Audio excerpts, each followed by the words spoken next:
तो hello guys. आज हम लोग पढ़ने वाले हैं फिजिक्स फॉर कंप्यूटर साइंस। हमेशा की तरह हम लोग शुरुआत करते हैं पहले कि हम लोग क्या पढ़ेंगे आज। तो सबसे पहले हम लोग वैसे टॉपिक पढ़ रहे हैं पोलराइजेशन। हम लोग कुछ ब्रेस्ट लॉ के बारे में पढ़ेंगे, फिर हम लोग डबल रिफ्लेक्शन के बारे में पढ़ेंगे, फिर हम लोग एक इंपॉर्टेंट टॉपिक पाएंगे कि what is the difference between extra ordinary wave and ordinary wave, उनके बीच का डिफरेंस पढ़ेंगे। फिर हम लोग आगे आएंगे थोड़ा सा, फिर पढ़ेंगे कैल्सिलाइट क्रिस्टल क्या होता है, क्वार्ट्ज क्रिस्टल क्या होता है, दोनों के बीच में डिफरेंस क्या होता है। और फिर हम लोग आगे पढ़ेंगे, फिर हम लोग पढ़ेंगे निकोल प्रिज्म के बारे में। निकोल प्रिज्म क्या होता है, उसका क्या काम होता है, उससे फिर हम लोग डिराइव कर सकते हैं एक फार्मूला निकोल प्रिज्म का, जो कि इंपॉर्टेंट है इस टॉपिक में। पोलराइजेशन में यही इंपॉर्टेंट है, निकोल प्रिज्म का फार्मूला कैसे डिराइव होता है, एलिप्स का फॉर्मेशन होता है। ये यहाँ तक हमने के बाद हम लोग कुछ पढ़ेंगे वेक्टर्स के बारे में। वेक्टर्स यहाँ से कंटिन्यू हो जाएगा, वेक्टर्स के बारे में पढ़ेंगे थोड़ा बहुत वेक्टर्स। फिर हम लोग पढ़ेंगे ग्रेडियंट क्या होता है, डाइवर्जेंस क्या होता है। फिर फिर आगे बढ़ेंगे, फिर एक न्यूमेरिकल भी करेंगे। फिर पढ़ेंगे गॉस डाइवर्जेंस थ्योरम क्या बोलता है और क्या होता है गॉस डाइवर्जेंस थ्योरम। फिर हम लोग कर्ल के बारे में पढ़ेंगे, कर्ल क्या होता है। फिर हम लोग कर्ल का फिजिकल सिग्निफिकेंस देखेंगे कि फिजिकली हम लोग उसको प्रैक्टिकल स्टेज में कहाँ यूज कर सकते हैं। फिर हम लोग आगे बढ़ेंगे, फिर हम लोग पढ़ेंगे कर्ल ग्रेडियंट क्या होता है, ये तो बेसिक इजी है। फिर हम लोग पढ़ेंगे स्टोक्स थ्योरम क्या होता है। जैसे गॉस डाइवर्जेंस थ्योरम था उसी टाइप में स्टोक्स थ्योरम भी है। फिर हम लोग आगे बढ़ेंगे, फिर हम लोग करंट्स के बारे में पढ़ेंगे, स्टेडी करंट क्या होता है, कंटिन्यूटी करंट या कंटिन्यूअस करंट क्या होता है, उन दोनों का फॉर्मूला डेराइव करेंगे। उसके बाद आगे बढ़ेंगे, उसके बाद बस इतना ही, आज की क्लास में इतना ही करेंगे। नेक्स्ट क्लास में हम लोग मैक्सवेल थ्योरम के बारे में या मैक्सवेल्स लॉ के बारे में डिस्कस करेंगे। तो शुरुआत करते हैं, सबसे पहले तो ब्रस्टड लॉ। आ गया, हाँ, ब्रूस्टर लॉ। तो ब्रूस्टर लॉ होता क्या है?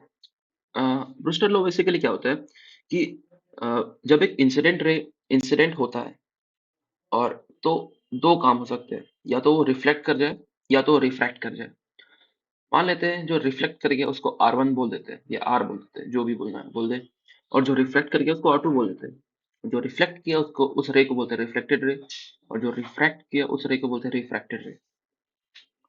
और क्योंकि ये पोलराइज्ड लाइट है, तो ये जो एंगल बनाएगा उसको हम लोग angle of incidence of polarised light, IP से डिनोट करते हैं। तो ये भी आईपी, तो ये भी आईपी हो जाएगा। और जो एंगल ऑफ रिफ्रैक्शन है वो आर से डिनोट करेंगे। तो बेसिकली ब्रूस टिटलो क्या बोलते हैं, the tangent of angle of incident of any polarised light is equal to the refractive index of the medium where it is gonna strike. ये basically ये जो कंडीशन लिखा हुआ है यही है ब्रूस टिटलो का डेफिनेशन। अगर आपको पूछा जाए कि क्या होता है तो आप इसी को एक्सप्लेन कर दीजिएगा, अगर एक नंबर में कभी आया तो। The tan of angle of incidence of any polarised light is equals to the refractive index of the medium mu। Mu इसमें रिफ्रैक्टिव इंडेक्स है, ये बताने की जरूरत तो नहीं फिर भी। Next, Snell's law. हम लोग सबने पढ़ा है स्नेल्स लॉ क्या होता है। Snell's law is equals to mu sine of angle of incidence upon sine of angle of refraction. Sine of angle of incidence, इसमें इंसिडेंस एंगल है आईपी, हम लोग आईपी लिखे। अब इसका जो म्यू है, इसका जो म्यू है, दोनों को इक्वेट कर दिए, इक्वेशन वन इक्वेशन टू को इक्वेट करने पे हम लोग क्या मिलता है, tan of I P is equals to sine of I P upon sine of I R. अब टेन ऑफ आई पी को क्या ले सकते हैं, tan is equals to cos sine upon cos. तो sine I P upon cos I P is equals to sine I P upon sine R. Sine I P से sine I P cut गया, क्या बचा, cos I P is equals to sine R. अब cos I P को हम लोग लिख सकते हैं sine 90 minus I P. Cos theta को लिख सकते हैं साइन 90 माइनस थीटा, उसी तरह से कॉस आई पी को लिख सकते हैं cos 90 minus I P is equals to sine R. और इसको हम लोग एंगल्स को इक्वेट करेंगे, सिर्फ साइन को इक्वेट नहीं करते हैं। तो एंगल्स को इक्वेट करने पे आ रहा है sine 90, sorry 90 minus I P is equals to R. तो 90 is equals to R plus I P. इसको रखेंगे होल्ड पे। अब हम लोग यहाँ से डायग्राम में दिख रहा है कि ये देखिए, ये जो लाइन है आई पी, ये angle I P plus theta plus R, ये तीनों मिलके 180 हो रहा है। एक मिनट, ये एंगल आई पी, ये थीटा, ये R is equal to 180 degree हो रहा है। इसको अगर हम लोग बेस मानते हैं तो इसी टाइप में हम लिखा हो, I P plus theta plus R is equal to 180 degree. और हम लोग निकाल चुके हैं आर प्लस आई बी का वैल्यू कितना होता है, आर प्लस आई टी का आर बी का वैल्यू कितना होता है, 90 होता है। तो theta is equal to 180 minus 90 is equal to 90, यानी कि थीटा का वैल्यू आ गया 90। ये हम लोग को क्या डिफाइन करता है, ये क्या बताना चाह रहा है, theta is equal to 90 degree. Basically हम लोग को ये बताना चाह रहा है कि द रिफ्लेक्टेड रे ये रिफ्लेक्टेड रे और डिफ्रैक्ट रिफ्लेक्टेड रे और रिफ्रैक्टेड रे, इन दोनों का बीच का एंगल ऑलवेज 90 डिग्री होता है। ये पूरा ब्रूस्टर लॉ हमें यही बताना चाह रहा है कि रिफ्लेक्टेड रे और रिफ्रैक्टेड रे, इन दोनों रे के बीच का एंगल हमेशा 90 डिग्री होता है। ये theta is equal to 90 degree. समझ गए? आगे बढ़ते हैं। आगे हम लोग को पढ़ना है डबली रिफ्लेक्टिव मीडियम के बारे में, डबली रिफ्लेक्टिव क्रिस्टल के बारे में। तो अब अभी के लिए इतना याद रखो कि एक क्रिस्टल होता है, ये क्रिस्टल है जो कि एक अनपोलराइज्ड लाइट को, अनपोलराइज क्या होता है? वो लाइट जो किसी भी अनपोलराइज एक मिनट, हाँ, किसी भी अनपोलराइज लाइट को स्प्लिट कर सके। अनपोलराइज लाइट होता है जो कि एक तरह से अभी ऐसा समझो कि अरेंज्ड नहीं है अभी, जो कि मैग्नेटिकली उसमें भी कोई डिफरेंस नहीं है, नॉर्मल लाइट है, उसको अरेंज कर सके वो क्रिस्टल, डबली रिफ्लेक्टिव क्रिस्टल, उसको बोलते हैं अब उसके क्रिस्टल्स के बारे में पढ़ना है, डबली रिफ्लेक्टिव क्रिस्टल्स। ठीक है? तो बेसिकली कोई भी अनपोलराइज लाइट दो फॉर्म्स में टूटता है। डबली रिफ्लेक्टिव क्रिस्टल मतलब एक क्रिस्टल जो कि दो फॉर्म्स में उसे तोड़ सके।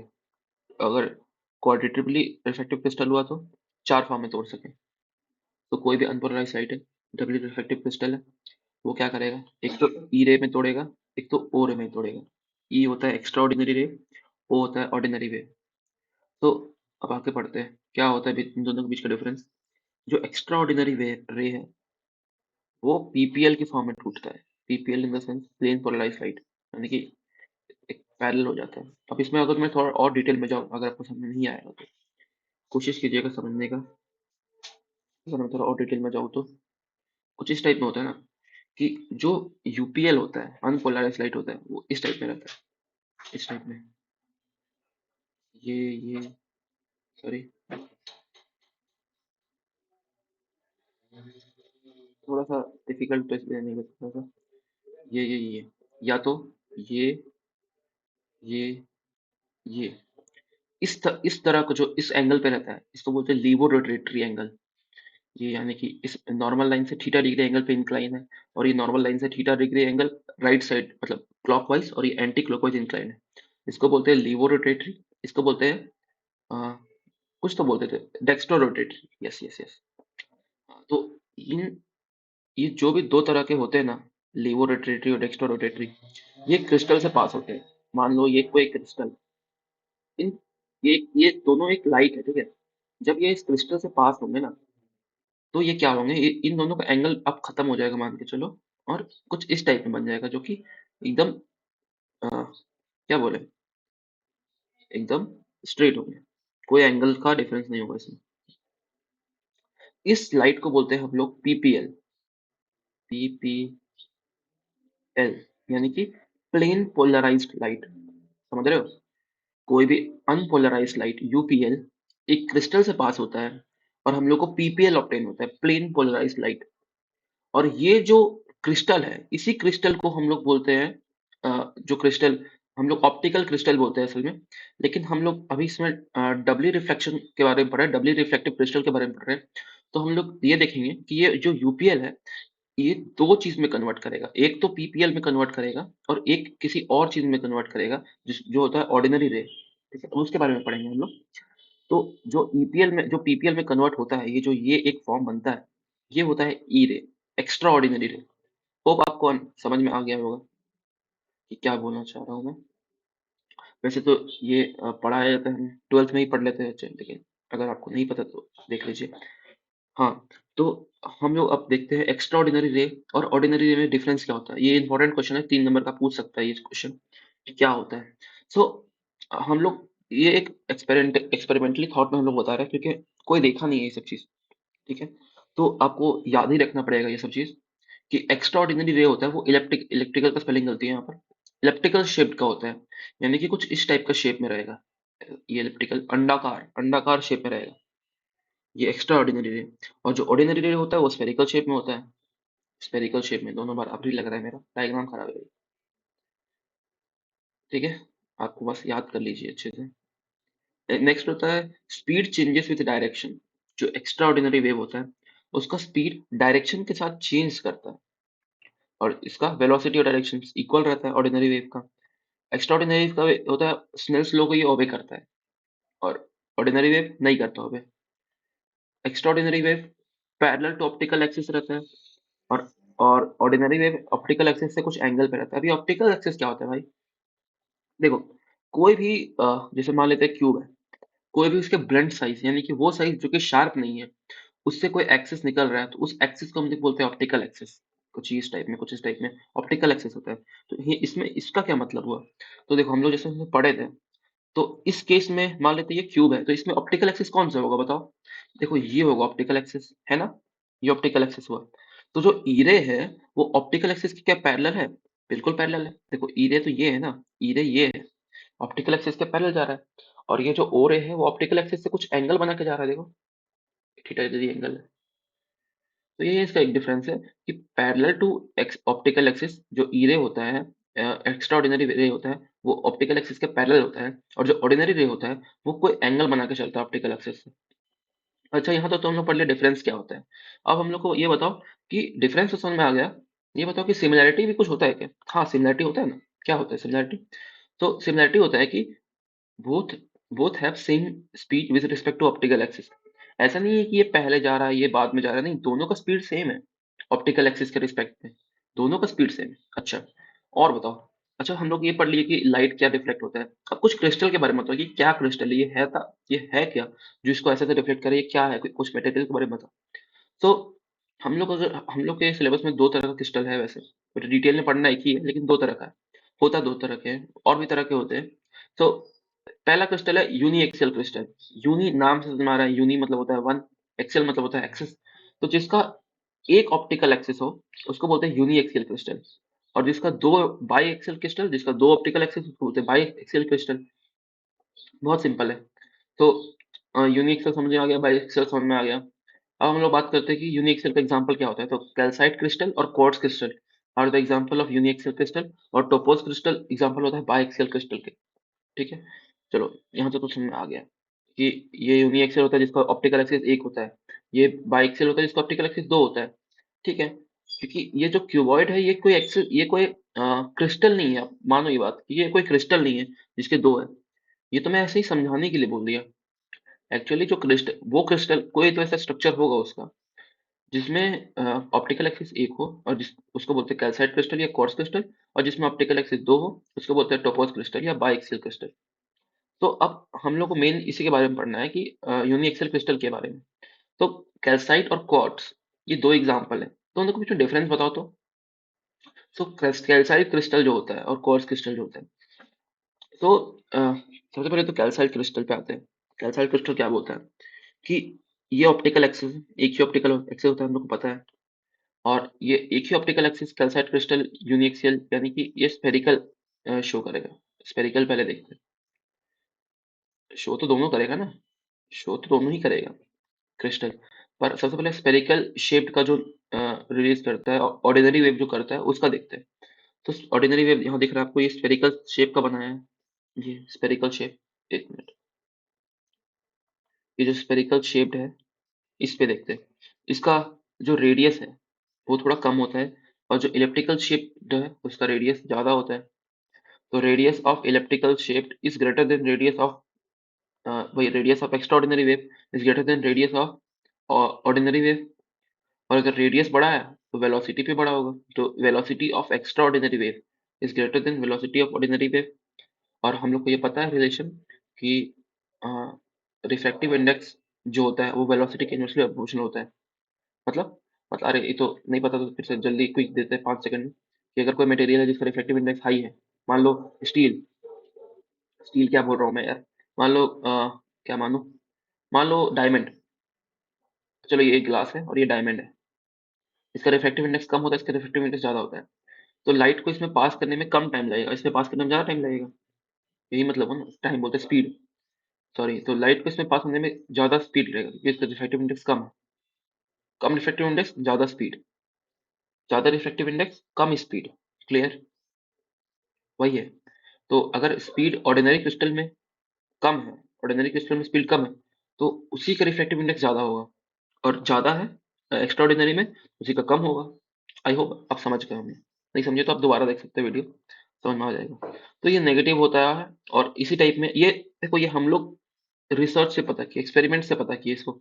इससे हम लोग ये इसको थ्योरेटिकली प्रूव कर सकते हैं, पर हम लोग ये नहीं कर सकते कैल्साइट क्रिस्टल में क्या होगा पर्टिकुलरली, क्योंकि ये तो हम लोग एक्सपेरिमेंट से पता चला, माइक्रोस्कोप में देख के पता चला, जो भी स्कोप्स में जो भी एक्सपेरिमेंट्स उससे पता चला।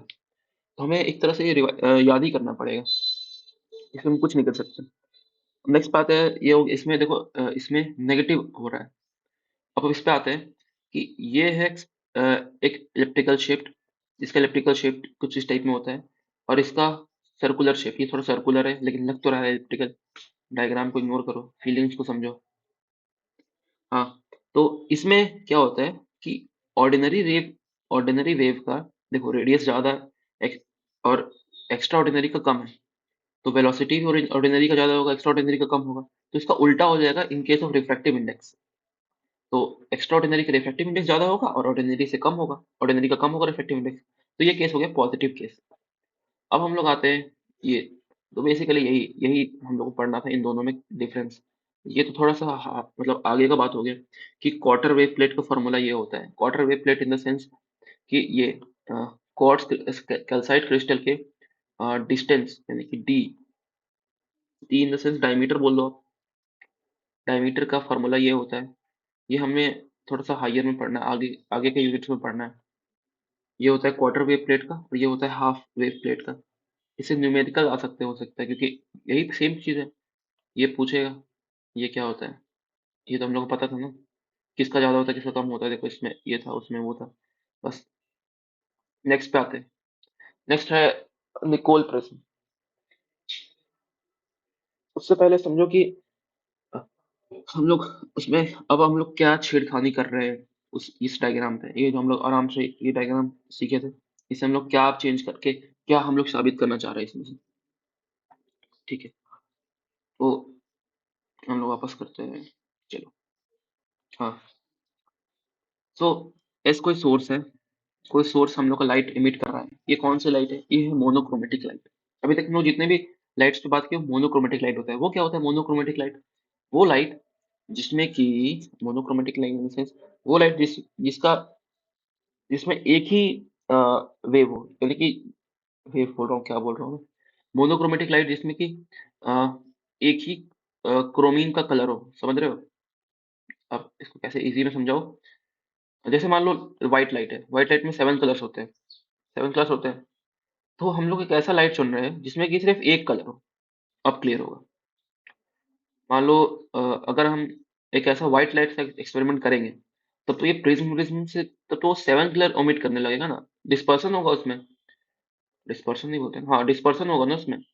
और हम लोग वो नहीं चाहते, हम लोग चाहते हैं कि हम लोग को सिर्फ एक क्लियर वेव दिखाई दे, क्लियर रे दिखाई दे। इसीलिए हम लोग एक मोनोक्रोमेटिक लाइट यानी कि एक कलर की लाइट यूज करते हैं। अब क्लियर हो गया होगा। हाँ, तो ये जो एक सोर्स लेते हैं जो कि मोनोक्रोमेटिक लाइट इमिट करता है, वो सोर्स को हम लोग निकोल प्रिज्म के सामने रखते हैं। पर इस बार इस प्रिज्म में कुछ खास बात है। ये क्या खास बात है कि हम लोग इस प्रिज्म में एक ऐसा ग्लास का प्लेट और उसमें एक कोटिंग कर दी है। क्या कोटिंग की है भाई? इसमें एक कोटिंग की है, ये कनाडा बाल्सम का, Canada Canada balsam, sorry for my pronunciation. Canada balsam का एक कोटिंग की है जिसका रिफ्लेक्टिव इंडेक्स होता है 1.5। तो इसका मतलब क्या हुआ? ये क्यों किया हम लोग ऐसा, क्यों हम लोग को क्या मतलब था, क्या इतना चुल मचा था ये करने का?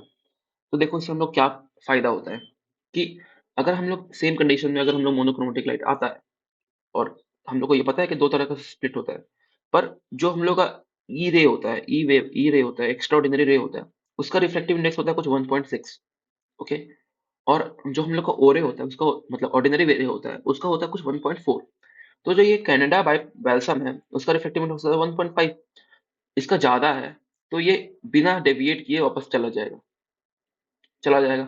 और इसका कम है, ऑर्डिनरी रे का कम है, तो ये रिफ्लेक्ट कर जाएगा इसमें। अब आप बोलेंगे कि भाई ये भी तो जा सकता है ना, ये रिफ्लेक्ट कैसे करेगा? सो हम लोग को ये पता है कि रिफ्लेक्टिव इंडेक्स जिसका जिसका ज्यादा होता है वो उसमें पास नहीं कर सकता। तो ये रिफ्लेक्ट कर जाएगा, और इस फिनोमिना को हम लोग बोलते हैं टोटल इंटरनल रिफ्लेक्शन। आप इस टाइप में पढ़े होंगे, टोटल इंटरनल रिफ्लेक्शन का क्या होता है कि जैसे आप पढ़े तो होगे, कुछ इस टाइप में रहता था प्रिज्म।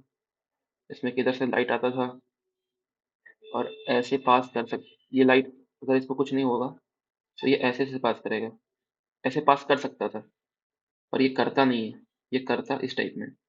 उसमें एक कंडीशन होता है क्रिटिकल एंगल का। अगर क्रिटिकल एंगल कुछ एक एंगल रहता है, वो आप ऐसे समझो कि कोई एंगल रहता है, अगर उस एंगल ये जो एंगल है, ये एंगल, ये क्रिटिकल एंगल होता है। अगर ये एंगल बहुत ही कम हो गया ना, तो टोटल इंटरनल रिफ्लेक्शन हो जाएगा। और कम नहीं हुआ, ये ऐसे इतना मत समझो यार, थोड़ा इतना डिटेल में मत जाओ। अब बस इतना समझो कि जो एक्स्ट्रा ऑर्डिनरी वेव है वो पास कर गया, और जो ऑर्डिनरी वेव है वो पास नहीं कर पाया, और वो रिफ्लेक्ट कर गया टोटल इंटरनल रिफ्लेक्शन से। वेव ये रिफ्रैक्टिव इंडेक्स की वजह से ऐसा हुआ। बस इतना समझो, उतने डिटेल में मत जाओ। ठीक है, अब हम लोग आगे बढ़ते हैं। अब हम लोग क्या ऑब्जर्व करेंगे इसमें, सेम चीज की जो अनपोलराइज्ड लाइट सोर्स है वो यहाँ से ऐसे आ रहा है, फिर ये इधर गया, फिर और ये इधर गया।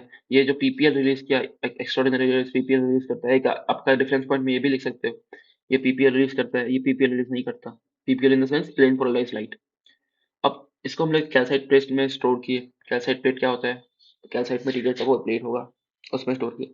तो हम लोग क्या दिखा, ये जो ईरे है कुछ इस टाइप में दिखा, कि देखो इधर से ईरे पास होता है, और इसके ठीक परपेंडिकुलर में एक ओरे पास होता है। और मान लेते हैं कोई ए है इधर, कोई ए सोर्स है। अब हम लोग इसका एक्स डायरेक्शन में क्या लिख सकते हैं, एक्स एक्सिस को क्या लिख सकते हैं, एक्स एक्सिस को लिख सकते हैं ए कॉस थीटा। ए है ये, एक मिनट अच्छे से समझो क्लियर से।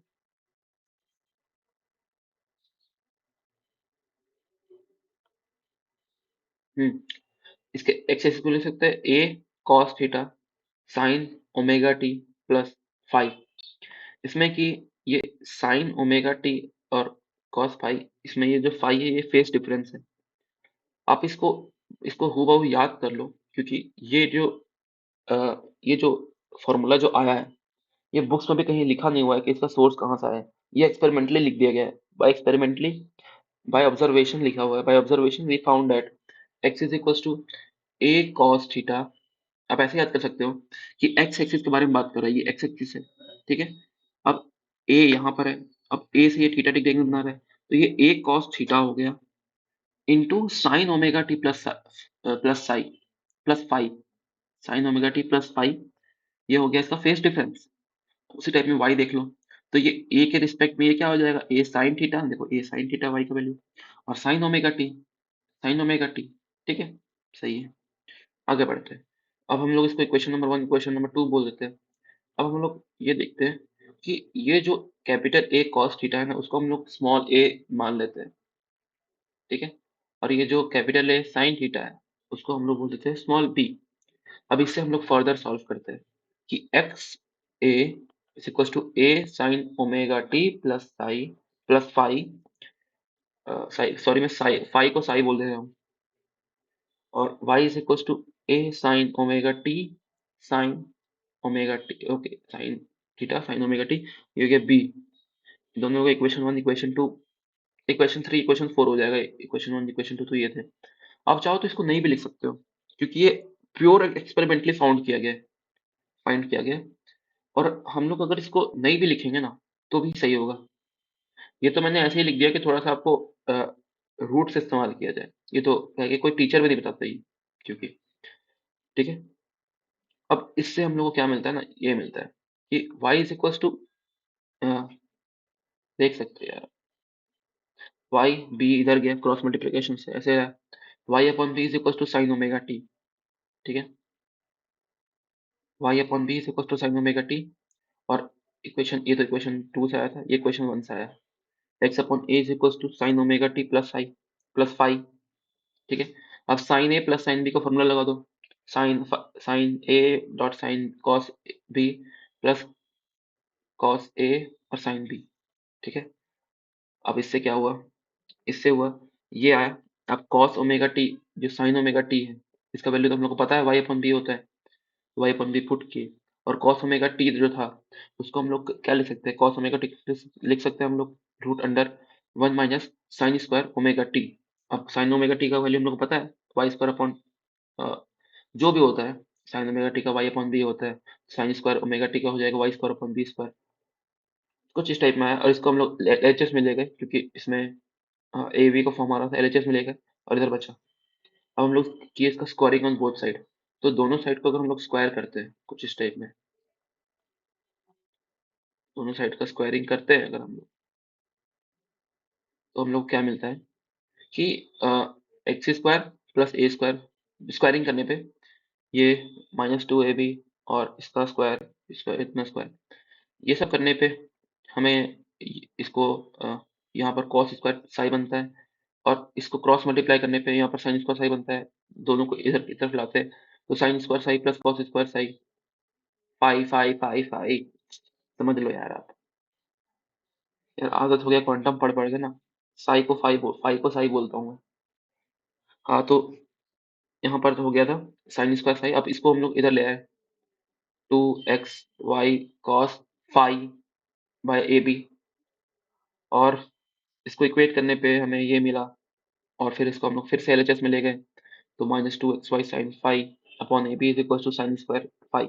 इसको इक्वेशन नंबर 3 बोल दिए। बस यहीं पर हम लोग का डेरिवेशन खत्म होता है। यहाँ पर हम लोग का फॉर्मूला डेराइव हो चुका है। अब इसी फॉर्मूला का यूज करके हम लोग ये फाई का एंगल चेंज करते रहेंगे। चेंज करते करते हम लोग पहले इसका वैल्यू कुछ 3 कंडीशन यूज करेंगे और देखेंगे क्या क्या रिजल्ट आता है। शुरू करते हैं।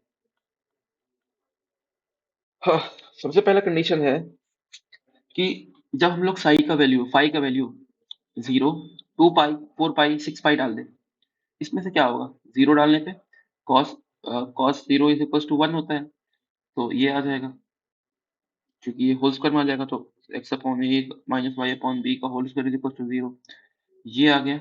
अब इसका मतलब ये हुआ कि X upon A minus Y upon B is equal to 0।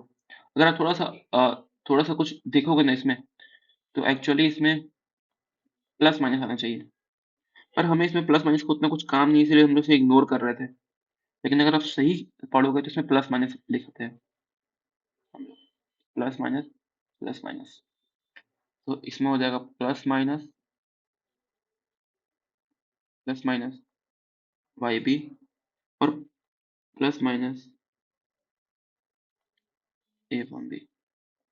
सही से पढ़ते हो तो, नहीं तो ऐसे भी पढ़ेगा तो इसका कुछ काम नहीं है, बस ऐसे ही। क्योंकि हम लोग को ये पता है कि अगर हम लोग किसी भी चीज को स्क्वायर से हटाते हैं तो उसमें प्लस माइनस का साइन आता है। अभी के लिए मैं इसे इग्नोर कर रहा हूँ क्योंकि आपको इसका जरूरत नहीं है हमें इसका भी कुछ, और इसमें थोड़ा सा मिस्टेक होता है तो दिक्कत होता है, नंबर कटने की संभावना है, इसलिए हटा देते हैं इसको। ये हो गया स्क्वायर हटाया, ये बना, इसको इधर लेके गए, X upon A is equal to Y upon B बना, और वाई इज इक्वल टू, इसको इधर लेके जाए, Y is equal to B upon A into X, ये आ गया। अब ये रिजल्ट से हम लोग क्या पता चल रहा है कि कोई y और x का कोई ग्राफ है और b और बाय a उसका क्या स्लोप है। कुछ इस टाइप में लग रहा है कि ये कोई ग्राफ है, उसका ये क्या है, एक स्लोप है जिसका, ये एक लाइन है, स्ट्रेट लाइन है, एक स्ट्रेट लाइन का इक्वेशन है ना, स्ट्रेट लाइन है जिसका y, जिसका स्लोप है b अपॉन a। ठीक है। हाँ, ये। अब हम लोग क्या किए, इसमें हम लोग लिए थे 0, 2 पाई, 4 पाई, यानी कि इवन नंबर लिए थे, इवन नंबर ऑफ पाई लिए थे। अब हम लोग ऑड नंबर ऑफ पाई लेते हैं, यानी कि 1 पाई लेते, 3 पाई लेते, 5 पाई लेते, 7 पाई लेते, तो क्या होता है, हम लोग ये पता है कि ऑड नंबर ऑफ पाई के लिए कॉस का वैल्यू -1 होता है और साइन का वैल्यू 0 होता है। इससे हम लोग सॉल्व करते हैं तो हम लोग को मिलता क्या है, ये मिलता है सेम, जो उसमें माइनस मिला था इसमें प्लस मिला, X upon A plus Y upon B का होल स्क्वायर। तो लिख सकते हैं X upon A plus Y upon B is equal to 0 और y is equal to minus B upon A. अब बोलेंगे इसमें भी तो वही होना चाहिए, हाँ इसमें भी होना चाहिए। ये हो गया प्लस माइनस और यहाँ पर हो गया ये प्लस, एक ये प्लस माइनस और ये माइनस प्लस,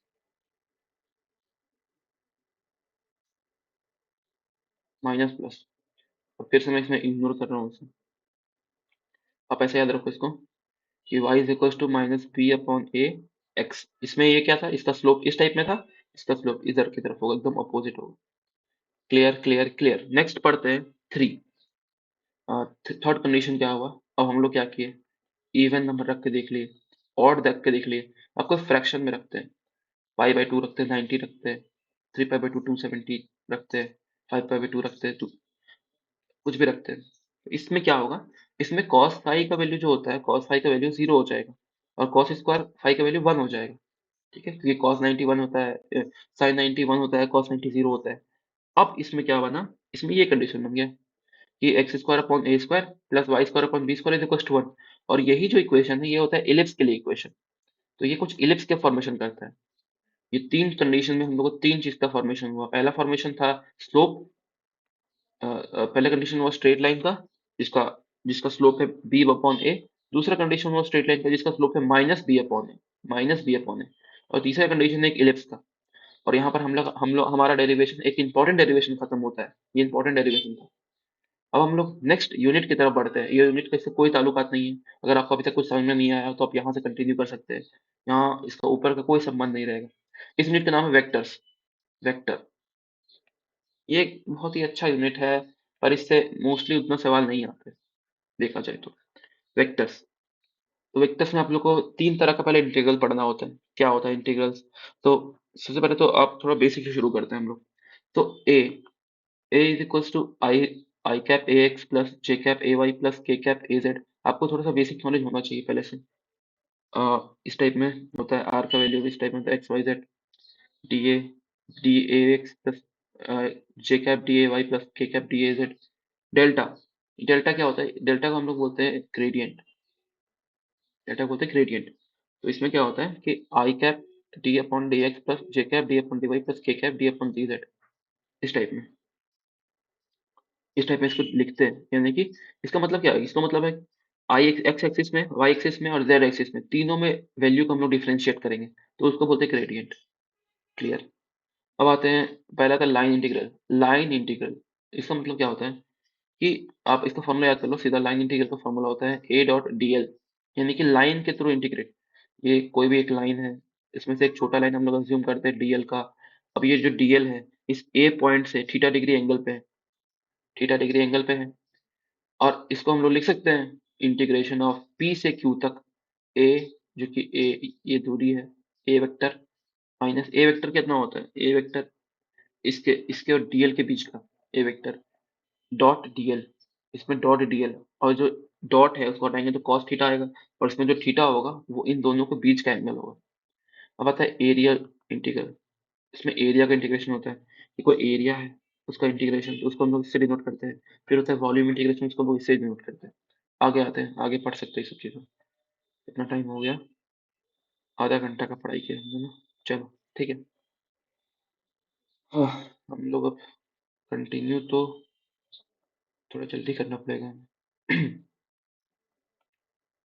नहीं तो बहुत लंबा हो जाएगा वीडियो। तो आप देख सकते हैं इसमें अगर फाई साई को हम लोग फाई फाई को हम लोग स्केलर बोलते हैं। तो ग्रेडियंट, ग्रेडियंट मतलब था ये उल्टा ट्रायंगल, उल्टा खोपड़ी उल्टा ट्रायंगल। ठीक है, उसमें हम लोग स्केलर क्वांटिटी को फाई का मल्टीप्लाई करते हैं। तो इधर भी मल्टीप्लाई किए, दोनों साइड मल्टीप्लिकेशन करना होता है ना। ग्रेडियंट इज इक्वल टू हम लोग को ये पता था, पिछला पेज में पढ़ा था। ग्रेडियंट इज इक्वल टू ये होता है इनटू साई। अब साई जो होता है इंडिविजुअली तीनों में डिवाइड मल्टीप्लाई हो जाएगा। साई साई साई देखो। और ग्रेडियंट का वैल्यू यहाँ तक तो ये बना देगा। ये एक चीज है। दूसरा चीज, अगर हम लोग ग्रेडियंट ही है और ये जो साई जो स्केलर था उसकी जगह हम लोग कोई वेक्टर का यूज करते हैं, इसमें ए वेक्टर यूज किए, कोई वेक्टर का यूज करते हैं, तो ये कुछ इस टाइप में बना देगा। देखो, ये अपने आप में वेक्टर क्वांटिटी बना दिया और ग्रेडियंट तो अपने आप में वेक्टर था। तो ये दूसरा। तीसरा, हम लोग को ये पता है कि अगर दो वेक्टर का क्रॉस मल्टीप्लिकेशन होता है तो A dot B sine theta और एन कैप उसका यूनिट वेक्टर होता है। और दो वेक्टर के लिए हम लोग उसको मैट्रिक्स फॉर्म से हम लोग उसका वैल्यू निकाल सकते हैं। ठीक है, ग्रेडियंट का भी हम लोग पढ़ लिए, gradient of psi is equal to this. ये सब तो पढ़ लिया अभी। अब आता है सीधा डाइवर्जेंस पे। डाइवर्जेंस क्या होता है? Divergence of A is equal to gradient in gradient dot A, A vector. ये आपको याद रखना है, बहुत इंपॉर्टेंट चीज है। डाइवर्जेंस ऑफ ए, किसी भी चीज का डाइवर्जेंस इज इक्वल टू उसका ग्रेडियंट डॉट उस खुद का वेक्टर। ठीक है, ए वेक्टर का डाइवर्जेंस है तो उसका डॉट प्रोडक्ट कर दो किसके साथ? ग्रेडियंट के साथ। अब हम लोग इसका मतलब भी समझेंगे कि डाइवर्जेंस का मतलब क्या होता है। तो आगे आता है जब कर्ल आएगा ना तो आपको थोड़ा बेटर अंडरस्टैंड होगा कर्ल क्या होता है। फिलहाल के लिए आप ये समझो ना कि डाइवर्जेंस एक सरफेस को बोलते हैं हम लोग, किसी सरफेस को।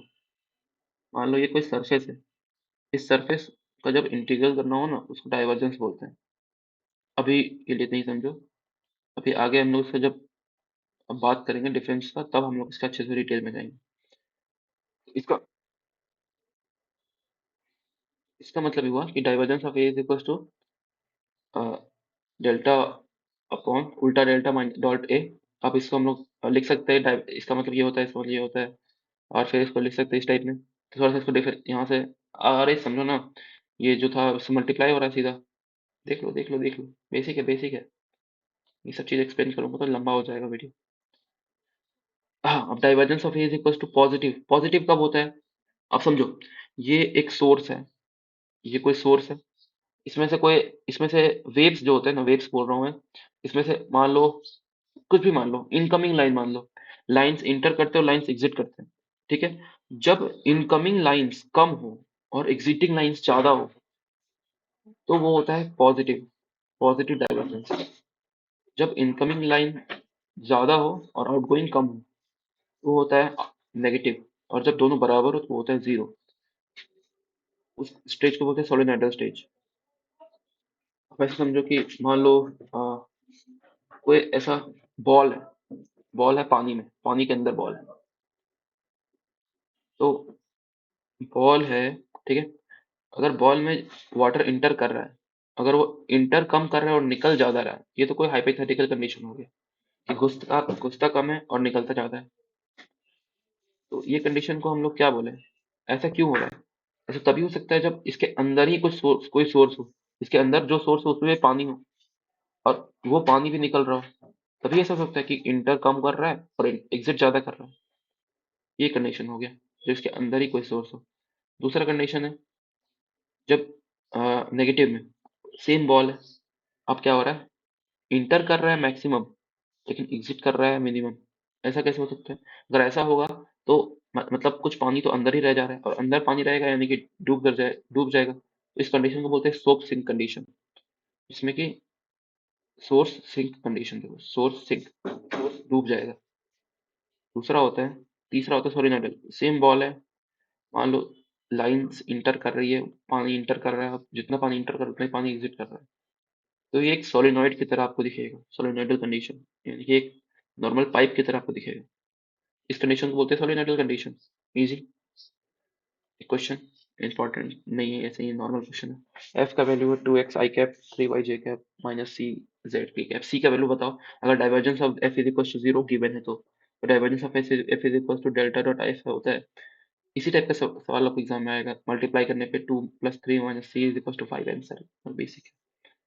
अब आते हैं नेक्स्ट थ्योरम पे, ये है Gauss divergence theorem. I think video इतना काफी है, हम लोग Gauss divergence theorem next video में डिस्कस कर सकते हैं, क्योंकि ये थोड़ा सा अच्छा से समझने का चीज़ है, क्योंकि ये इंपॉर्टेंट है। इसमें ये जो स्टडी करंट है ये पूछा जाता है, स्टडी वर्सेस स्टडी करंट और कंटिन्यूस करंट का एक्सप्रेशन डिराइव करो, और ये इसी थ्योरम से पॉसिबल होता है। तो बाकी का लेक्चर हम लोग नेक्स्ट क्लास में करेंगे। Okay, thank you.